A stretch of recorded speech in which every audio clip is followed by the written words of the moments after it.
lagi bersama gue Firman di sini, dan pada vlog gue kali ini kita bakalan ngebahas tentang istilah yang terkenal di Depok, yaitu istilah Belanda Depok. Dan tujuan kita kali ini kita akan ke gereja yang disebut dulunya itu adalah Gereja Belanda Depok dan sekarang berubah menjadi GPIB Immanuel. Oke, untuk informasi seterusnya ikutin gue terus di vlog kali ini. Cornelis Kastelein, nama yang tidak asing lagi dalam buku sejarah ini, memiliki kaitannya dengan kota Depok, terutama pada Gereja Belanda Depok atau GPIB Immanuel Depok. Ia lahir sebagai bungsu dari 8 bersaudara. Ia tumbuh mengikuti jejak orang tuanya, seorang Protestan, taat, dan meniti karir di VOC. Kastelein mewariskan 3 tanah, yaitu salah satunya Tanah Depok. Kastelein tak bisa dilepaskan dari Depok, karena dialah yang mulanya membuka kegiatan produktif di tanah itu sejak 1696. Sebagai penganut Protestan yang taat, ia juga berpesan kepada para mardikers bahwa di lingkungan tanah warisannya itu dilarang ada perjudian, madat, dan perbuatan cabul. Kepada pemerintah baru Depok yang nanti terbentuk, ia berpesan agar para pelanggarnya diganjar hukuman, kerja paksa, dan denda.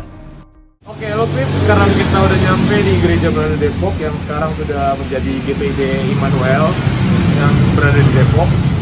Bagaimana sejarahnya? Mari kita telusuri sekaligus kita lihat ke dalam, ayo. Let's go.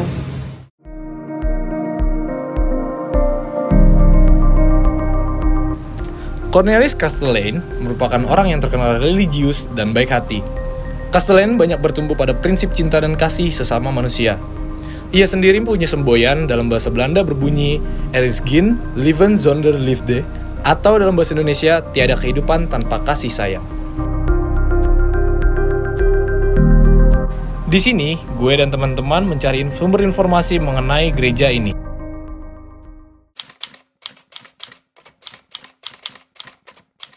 Jadi kami berdiri tanggal 28 Juni 1714.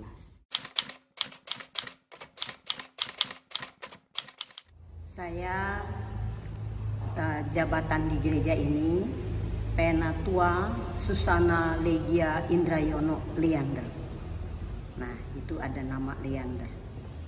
Itu berarti ada sangkut pautnya dengan berdirinya gereja GPIB Immanuel Depok. Sekitar 308 tahun yang lalu. Mungkin lebih. Berawal dari pejabat VOC yang bernama Cornelis Kastelein. Dia banyak mempunyai budak. Budak-budak itu ya oleh karena Cornelis Kastelein ini adalah orang yang soleh istilahnya. Dari budak-budak 150 itu dia merdekakan. Dia kelompokkan menjadi 12 kelompok. Maka dibaptislah budak-budak yang dikelompokkan 12 itu menjadi nama-nama yang sekarang, yaitu Leander, Lun, Loren, Yonatan, Jacob, Joseph, Samuel, Sudira, Sadok, Ishak, Tolense, Bakas. Tadi saya sebut itu adalah nama baptis. Nah, sekarang tinggal 11 karena satu nama itu sudah punah. Nah, 150 budak ini dimerdekakan, diberikanlah tanah Depok. Nah, karena kami sudah Kristen, ya tentu dibangunlah gereja.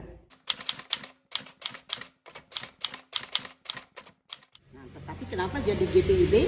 Karena Masehi itu adalah Protestan. Kita tahu gereja Protestan berdiri tahun 1948. Maka sejak tahun 1957 gereja ini dari gereja Masehi, Kristen Masehi menjadi gereja Protestan Indonesia bagian barat. Nah, seperti itu sekilas daripada berdirinya gereja ini.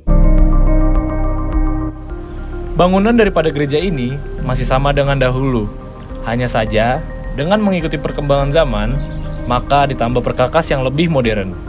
Dan juga tentunya melakukan perbaikan pada gereja ini tanpa ada banyak mengubah bentuk ciri khas dari gereja Belanda ini.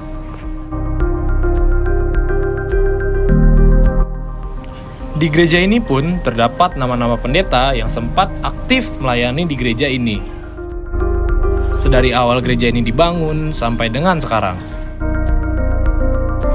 Nama-nama pendeta tersebut diabadikan pada dinding gereja sebagai bentuk dari catatan masa lalu.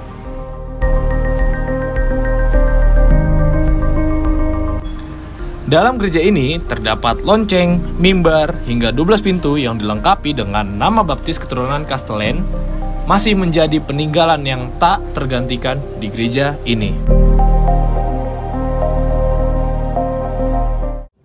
Oke guys, gimana nih penelusuran kita tentang gereja GPIB Immanuel yang dulunya adalah gereja Belanda Depok.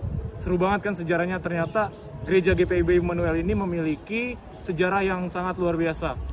Oke, gimana menurut kalian? Jangan lupa komen di bawah, terus tonton video kami, dan tunggu vlog-vlog kami yang selanjutnya, atau film-film dokumenter yang lain mungkin. Sampai berjumpa lagi di next video. Bye!